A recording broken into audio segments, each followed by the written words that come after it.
মণ্ডলী, সরকারি কর্মকর্তাবৃন্দ, আজকে যারা ভুক্তভোগী এবং আমরা কাজ করতে না পারি, তাহলে আমাদের সুন্দর এবং সকলের সমান সুযোগের আবাসভূমি তৈরি হবে।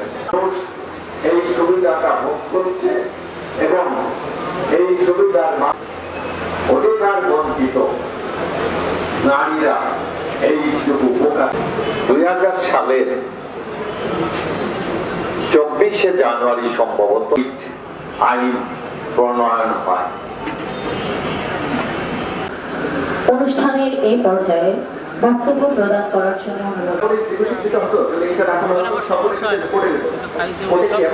স্মার্ট লিগালে স্মার্ট দেশ বঙ্গবন্ধু বাংলাদেশ।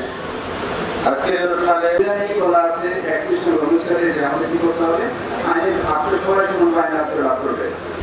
1, 2, 3 ঢাকায় জমি জিতে নিন 100% ক্যাশব্যাক সহ 20 কোটি টাকার পুরস্কার।